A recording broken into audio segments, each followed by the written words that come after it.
What up, YouTube? We are back here on Dev's Vlog. One thing I like to do is I like to work with people that like to empower artists, and I have a lot of friends that do that. This man, Mike, Hey Mike on Instagram, right? Yeah. At Hey Mike on Instagram. He's a fellow music industry vet. I call him a vet because he's worked with some of the greats in hip hop over the last 10, 15, 20 years. And somebody I respect because he's really about artist empowerment. So hey, Mike, just give us a quick intro and some of the stuff that people might know that you've worked on. Okay.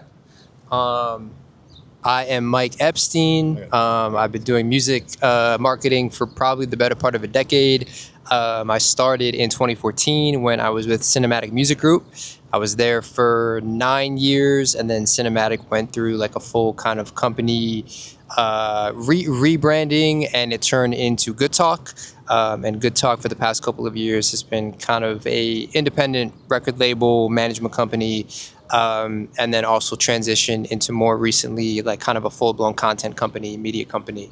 So I was there for 12 years. I was there from 2014 to about a week and a half ago. And things that people might know me from, without name dropping, I've been fortunate enough to work with a ton of really talented artists and really, really talented people. People can look it up, I'm sure. Yeah, I don't want to name drop. I'm not trying to be that guy like most industry people, but can definitely look it up. But I'll just say that I've been super fortunate to work with a bunch of really, really talented artists. I try to empower people and publish content on my LinkedIn and my Twitter.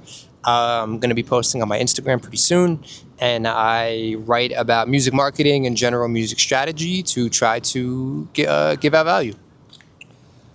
Yeah, that's like I said, aligned on the mission completely, on the principles around the music world that we grew up in, had fun careers in. Now it's time to get serious though, so that's why we're linking up and figuring out what's next in this world of music marketing, artist marketing, AI, right? We just had a really long conversation about how we use AI in our work streams, for our collaborations, for our partnerships. But what's Mike, I want to ask you, because you have this breadth of knowledge about the industry and artists and helping scale artists. One of the cool things I saw you guys do at Good Talk was I shout out to Johnny, shout out to the team, but there's really dope artists that are doing some really cool things, and the marketing around that was always really bespoke, right? How do you come up with some of these plans, and how do you work with these artists to come up with the plans that are just different, that allow these artists to grow? Because it's hard to see that, it's hard to recognize that sometimes in the industry, and I think you guys have done a really good job of that. Awesome. Thank you, man. Yeah, I think it all starts with the artist's vision, honestly. I think so much of everything starts with kind of what the artist wants, how the artist sees themselves, which, is kind of this sort of creative through line throughout everything. And then I think it's kind of on the team to be able to sort of take that vision and then kind of help execute it. But, it starts with the artist, but then I will say Johnny is an absolute mastermind with branding and marketing and building artist brands.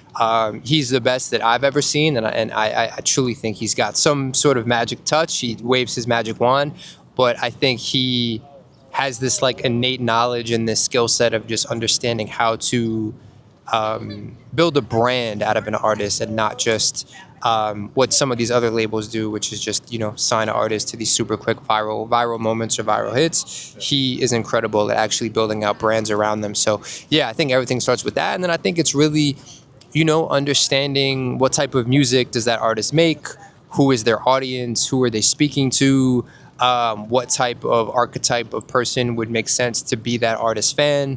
And then how do you reach those people? Where do those people live? Are they on Discord? Are they on Twitter? Are they on Instagram? Trying to understand how to reach those people.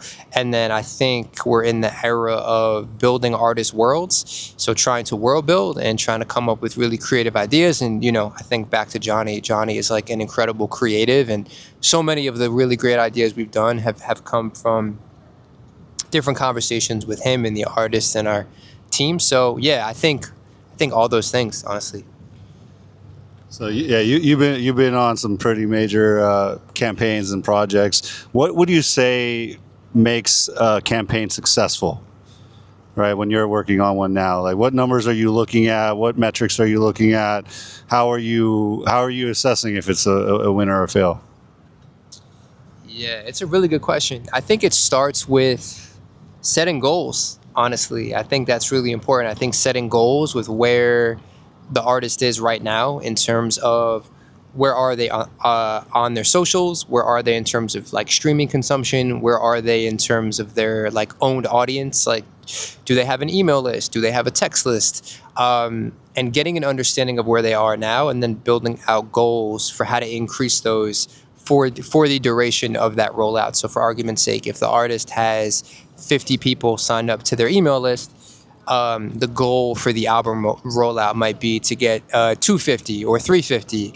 And then you kind of like reverse engineer your marketing plan to kind of hit that goal. So I think for us, it's, looking at socials, looking at streaming consumption, looking at their own audiences, like people that are signed up to their email list, text list, looking at just like activity, just signs of growth, signs of movement and motion. Sometimes that isn't even. What does that look like usually? And like, how do you feel that? 'Cause sometimes the numbers can like be a little deceiving. Yeah, right? yeah. Like, how do you assess if this is real or, and like, what does that feel like when there's that movement? Yeah, I think a lot of it is looking at the engagement, right? So I think part of the benefit of where we're at is like all these platforms, whether it's streaming or social, have their own back-end insights tools. So it's like looking at where the engagement is coming from.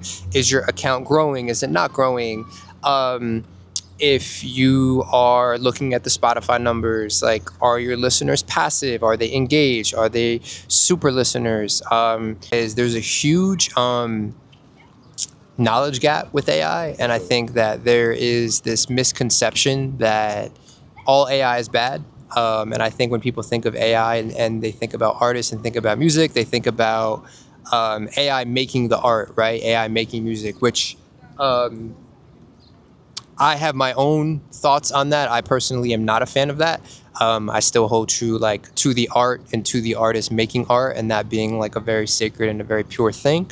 But I do think there is something to be said, and there's value in artists and their teams using AI to help them stay organized, to help them market, to help them build out brands, to do things that they couldn't previously do. So really good example could be artists have the ability nowadays to use AI to like vibe code their own dashboards to keep track of their task lists or to keep track of their business structure. So if you have an artist who can't find somebody, let's say there's an artist with no management team, rather than that artist feeling like they're flailing and they have to use Google Docs or spreadsheets or whatever, they can literally vibe code and build their own dashboard, and they can like essentially have their own sort of like digital manager. So I think there's a lot of resources. I think there's lots of tools.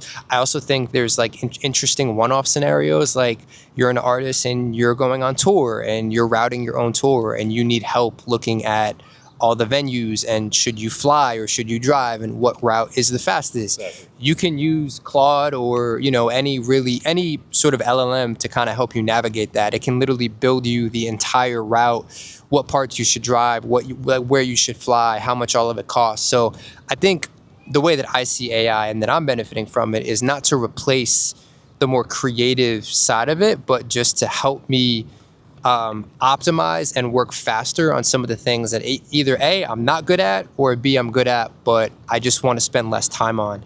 So I think there's an interesting reframe of like, if used the right way, AI can actually help you focus on the things that you want to do more of, as opposed to taking away those things. Yeah, this is why we're aligned. We had like an hour-long lunch, and we were talking about how we're using AI, and I think Mike has it, right on the dot with artists having more options to just have more leverage to figure it out on their own and work with a team. Right. One thing that I've done is put an agent in my WhatsApp communications with almost everyone. There's like 150 group chats live. World layer, and we're all those chats are about building, helping build artists' careers or helping founders build their companies, spawning more agents. It's a crazy fucking world. So, as you build, there's a lot of ways that we can use this super intelligence. We have super intelligence software at our fingertips, helping us stay aligned. which we're doing right now with some of our new opportunities that we're building. But yeah, I think Mike is one of those guys that you guys should pay attention to with all the experience he has.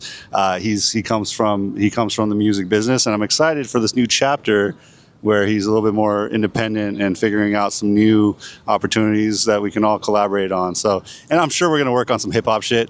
I'm sure we're going to be in the studio with some rappers and singers and songwriters, probably around the world. I think that's the exciting stuff. That's the stuff that matters. Getting the creation going with people in person, that real human connection. I think that part is coming back, and we're going to work on some stuff. So, any last words, Mike?